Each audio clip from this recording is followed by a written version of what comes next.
내 모습 비춰보면 부처님 보여. 살아있는 지금이 참선의 시간.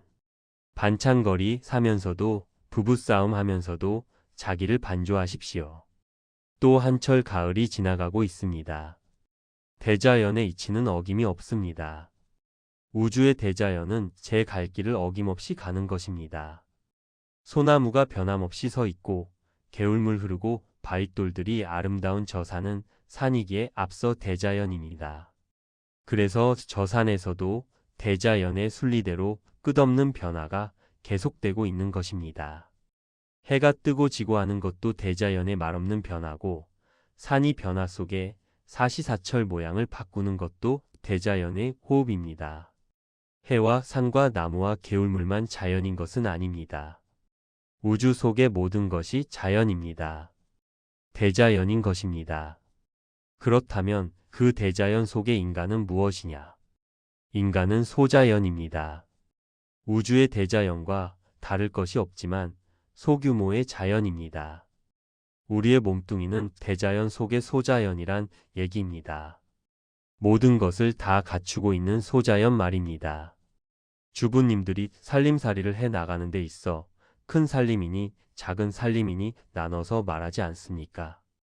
그러나 큰 살림이나 작은 살림이나 갖추고 있어야 할 것은 다 갖춰야 살림살이가 되는 법이지요. 마찬가지로 대자연이나 소자연이나 갖출 것은 다 갖춰야 하는 겁니다. 다시 말해서 우리 소자연도 대자연과 마찬가지로 살아야 합니다. 대자연의 말없는 흐름과 같이 인간도 원칙을 무시하지 말고 자연스럽게 살아야 편안한 것입니다. 대자연을 버리고 소자연인 인간이 편하게 살 수는 없다는 이치가 여기에 있는 것입니다.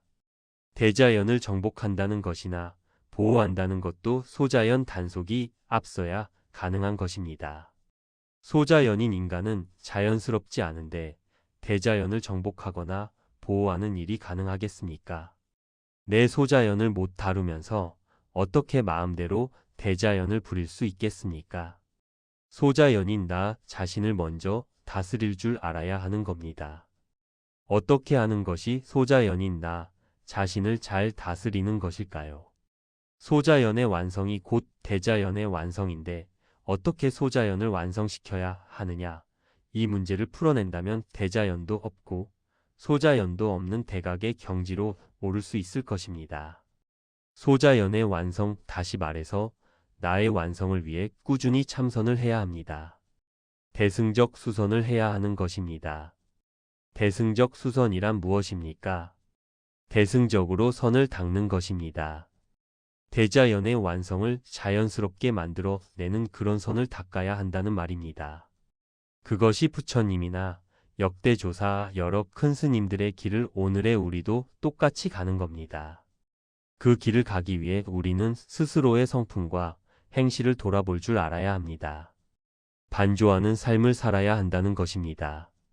스스로의 소자연을 밝은 눈으로 살피면서 살아야 한다는 것입니다. 강요된 반성은 반조가 아닙니다. 스스로 자신의 성품을 돌이켜보며 제 사는 길을 돌이켜보고 완성의 길이 어디로 가는 것인가를 알아내야 합니다. 나 스스로 나를 비추는 일이야말로 나의 진면목을 들여다보는 것이 아니겠습니까? 그렇다면 우리는 언제 참선해야 합니까? 이런 생각도 필요가 없는 것입니다. 참선을 하는 시간이 따로 있을 수 없으니까요. 시시각각 하루 24시간, 이틀이면 48시간. 그 모든 시간이 바로 자신을 비추는 반조의 시간이요. 참선의 시간이 돼야 한다는 겁니다. 인생살이가 모두 반조의 시간이요. 참선의 시간이 돼야 합니다. 반찬거리를 사러 가서도 부부싸움을 하면서도 스스로를 비춰보십시오. 내가 지금 하고 있는 행위가 무엇인가를 분명히 알지 못하면 한낱 몸뚱이의 움직임일 뿐이고 그것을 알면 인간의 생명을 가치 있게 이어 나가는 것이라 할 수 있겠습니다. 예를 들어 봅시다. 권투 선수가 상대편과 권투를 하고 있다고 합시다. 그것은 운동 경기입니다.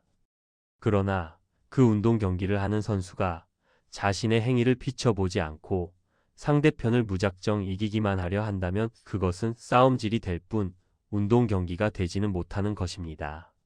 자신을 반조하는 것, 돌이켜 자신을 알아보는 것, 이것이 참선인 것입니다. 참선은 화두만 붙들고 앉아 있어서 되는 것이 아닙니다. 화두란 것에만 붙들려 있으면 운동선수가 싸움질하는 것과 같은 것입니다. 이기고 지는 것을 뛰어넘은 생각. 그 한 생각을 가져야 하는 것이 참다운 운동하는 자세이듯 참선의 바른 자세도 화두에만 묶여 있는 것이 아니라 자신의 진면목을 보려는 노력이 있어야 합니다. 생각만 하나 옳게 들고 있으면 그것이 부처되는 길입니다. 또 한 생각을 잘못 들고 앉아 있으면 한낱 중생의 길을 벗어날 수가 없습니다. 옛 조사 스님들도 말씀하셨습니다. 한 생각 바로 갖고 들어가는 것이 뭐 그리 어렵냐고 말입니다. 한 생각 바로 들어가는 것이 부처라 했으니 30 이상 80 종호를 다 갖춰야 부처가 아니고 한 생각을 바로 갖춤으로 해서 부처의 열매를 따먹는 것이니 한 생각을 놓쳐서는 아니 되겠습니다. 그것은 시일이 걸리는 일일 수도 있지만 나를 돌이켜보는 반조의 순간은 눈 깜빡할 사이가 아닙니까? 한 생각을 다 잡아 지니고 나를 비추는 일을 애기가 커서 어른이 되고 늙고 죽어가듯 끝없이 해나가야 합니다. 그래서 마침내는 나의 실제 모습, 진면목을 보아야 하는 것입니다. 그리고 나서는 대승을 실천해야 합니다. 옛날 삼장법사가 인도를 왜 갔습니까? 도를 구해서 인도에 갔고 그 목적은 바로 대승을 위한 것이었습니다. 소승은 나 혼자만을 구하는 도리이고 대승은 나와 동시에 내 이웃을 같이 구하는 도리입니다. 물론 내 자신이 부처님 마음과 같이 돼야 하겠지만 나 혼자 부처님 마음같이 되고 나서 아들, 딸과 이웃은 다 어쩌란 말입니까? 모두가 부처님의 마음이 돼야 합니다. 소자연이 완성돼야 대자연이 완성되는 이치가 여기 있는 것입니다. 대자연에 속한 인간이 누구는 완성되고 누구는 완성되지 않았는데 대자연이 어떻게 완성될 수 있겠습니까? 그래서 대승의 수선이 필요하고 우리 불자들이 그것을 해내야 하는 겁니다. 금강경에 나오는 한 말씀을 알아야 하겠습니다. 약견 재상 비상 즉견 열애라고 했습니다. 만약에 형상을 형상 아닌 것으로 보면 바로 열애를 보는 것이란 뜻인데 이것을 어렵게 생각할 필요도 없습니다. 나도 예전에는 이 부분이 이상해서 많이 생각했는데 형상을 형상 아닌 것으로 바라는 것은 곧 집착을 버리란 뜻입니다. 형상을 형상 아닌 것으로 보라는 말에 대해서 생각하고 또 생각하면 결국 그 말이라는 형상에 집착되어 의미를 못 밝히는 것입니다. 형상을 보면서 형상이 아닌 것을 보려면 형상에 집착하지 않으면 됩니다. 집착하지 않으면 형상 아닌 것은 저절로 보여집니다.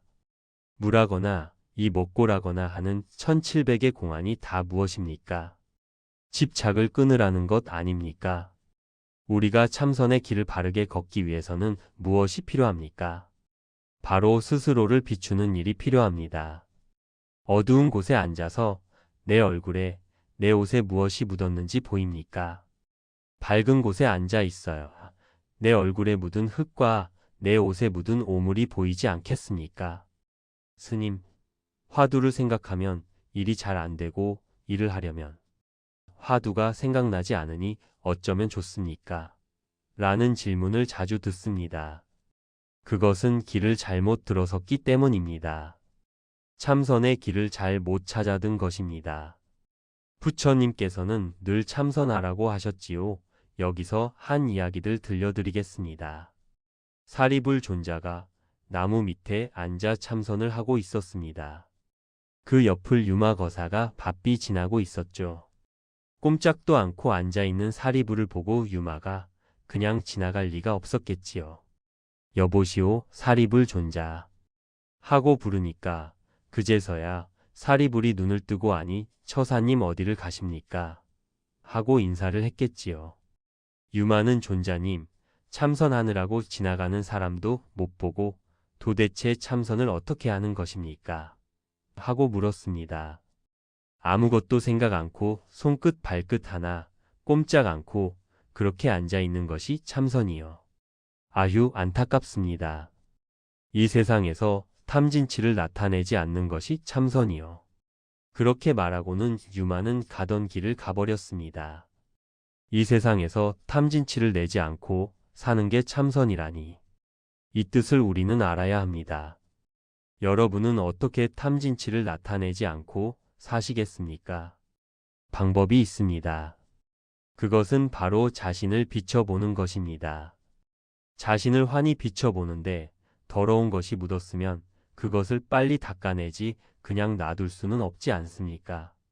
그러니 자신을 비춰보는 삶은 언제나 깨끗하고 결국은 탐진치를 나타내지 않는 참선, 유마가 사리부를 질책한 참선의 도리가 아니겠습니까? 나를 비춰보는 사람이 참선을 제대로 하는 사람입니다. 그런 사람은 행복하고 일도 잘하고 또 돈도 많이 벌게 됩니다. 불교를 믿는다고 해서 모두 행복하게 되는 것이 아닙니다. 불교를 믿는다는 것이 그저 뭐든지 초월하는 마음을 갖는 것은 아닙니다. 옛날에 한 노파가 있었습니다. 그 노파는 아들도 딸도 모두 출가해 스님이 됐고 자신도 열심히 절에 다녔습니다. 그런데 하루는 그 노파가 길을 가는데 옆에서 서 있던 소가 옆구리를 들이받았습니다. 그럴 수도 있는 것이죠. 그런데 그 노파는 내가 이렇게 열심히 절에 나가 부처님을 믿었는데 소에 바치다니. 옛기 이제는 절에 다니지 않을 테다 하고 했습니다. 잘 되면 좋아하고 못 되면 싫어하는 것은 중생의 마음입니다. 잘 되고 못 되고를 구별해 보지 말아야 합니다. 그 분별심이 있어서는 바른 길에서 참선도 못하게 되고 바른 불교를 믿지도 못하게 됩니다.